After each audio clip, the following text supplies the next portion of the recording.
But still I love him. Manju के ये शब्द तीर की तरह मेरे कानों में चुभ रहे थे।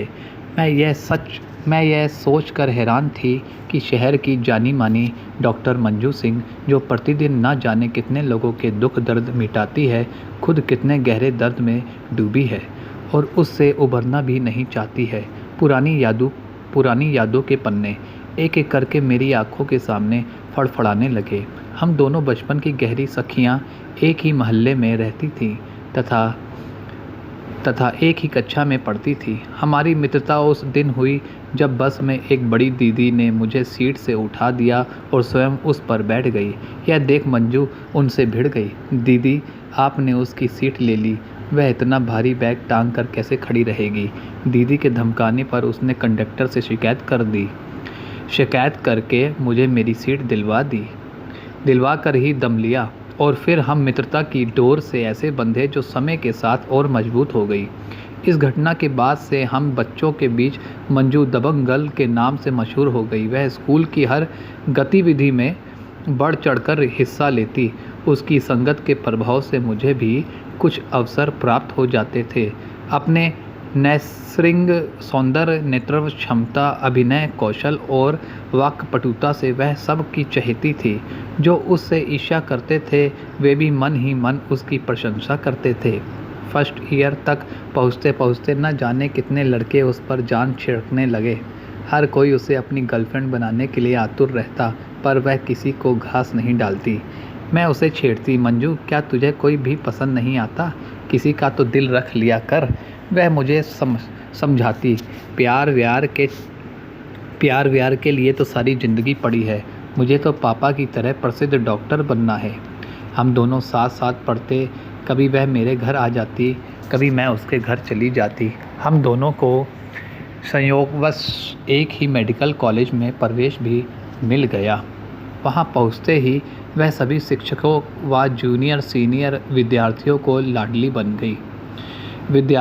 लाडली बन गई। कॉलेज के वार्षिकोत्सव में मंजू राधा बनी और सुधीर कृष्ण। सुधीर में न जाने कैसा सम्मोहन था कि मंजू उसकी ओर खींचती चली गई। मैं उसका प्यार व समय बंट जाने पर स्वयं को जितना अकेला महसूस कर रही थी, उससे अधिक चिंता मुझे इस बात की थी कि जब उसके घर वालों को पता चलेगा तो क्या होगा। सुधीर यादव था और वह परंपरावादी क्षत्रिय परिवार की। जब तक कॉलेज में थे किसी को कुछ नहीं पता चला, पर MBBS पूरा होने के बाद जब उसके विवाह की चर्चा शुरू हुई, तब मंजू ने डरते डरते माँ को सुधीर के बारे में बताया। उसके बाद तो मानो घर में विस्फोट हो गया।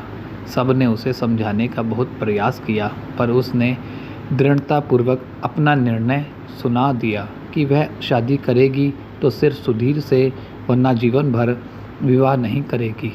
सारे प्रयास विफल होने के बाद उसके पापा ने एक सादे विवाह समारोह में उसे विदा कर उससे सदा के लिए मुंह मोड़ लिया। माँ कभी कभी हालचाल पूछ लेती थी। मैं भी एक NRI से विवाह होने के बाद ऑस्ट्रेलिया चली गई। हम सदैव फेसबुक व्हाट्सएप से संपर्क में बने रहते। मैं जब भी इंडिया आती उससे ज़रूर मिलती। वह भी 2 बार ऑस्ट्रेलिया घूमने आई थी। 15 वर्ष कब बीत गए पता ही नहीं चला। जब मैं इंडिया आई तो हर बार की तरह इस बार भी माँ व परिवार के अन्य लोगों से मिलने के बाद कानपुर से सीधे मुंबई उसके पास पहुँची। मंजू और सुधीर के स्वागत में इस बार पहले जैसा उत्साह व गर्मजोशी नज़र नहीं आई। सुधीर आवश्यक काम बताकर बाहर चला गया तो मनीष भी अपने कुछ जान पहचान वालों से मिलने चले गए। उसके चेहरे पर छाई उदासीनता का कारण जानने के लिए जब मैंने उसे कुरेदा तो थोड़ी नानुकुर के बाद उसके सब्र का बांध टूट गया। वह मेरे गले लग फक कर बच्चों की तरह रो पड़ी।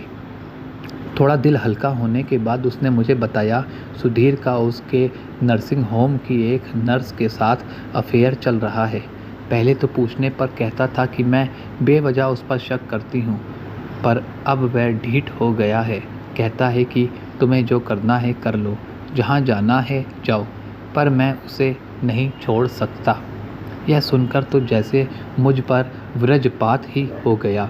मुझे कॉलेज का वह ज़माना याद आ गया कि कैसे सुधीर मंजू से दोस्ती करने के लिए दीवानों की तरह उसके पीछे पीछे घूमता रहता था, और किस प्रकार से मंजू ने सबका विरोध सहकर उससे विवाह किया था।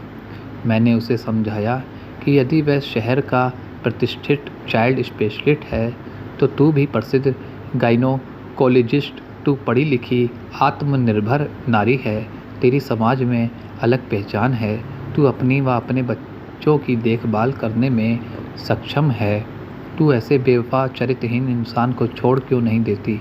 वह रोते हुए बोली, मम्मी पापा से दूर होकर मैंने जीवन में अपनों के प्यार व संरक्षण का महत्व जाना।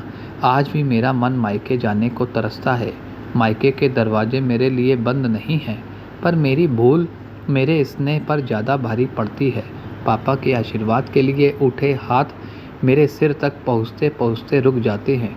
माँ के आलिंगन में भी वह गर्माहट महसूस नहीं होती जो प्रांजू को गले लगाते समय होती है।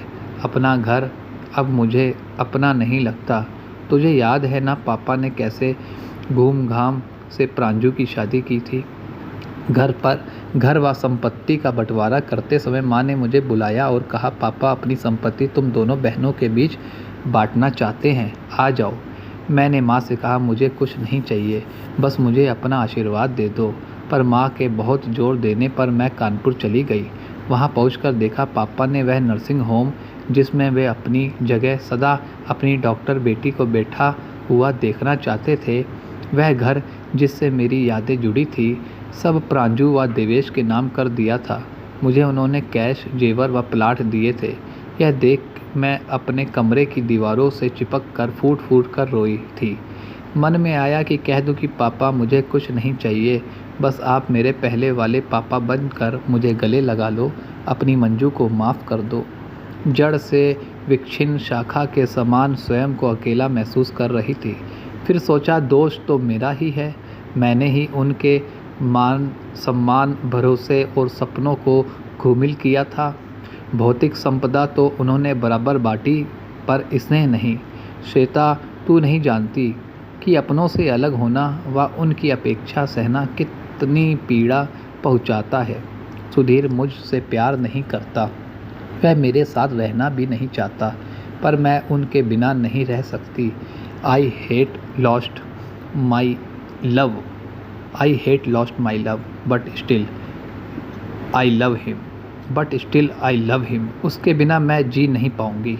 उसे अपने बच्चों के साथ हंसता खेलता देखकर, उनकी परवाह करते देखकर ही मैं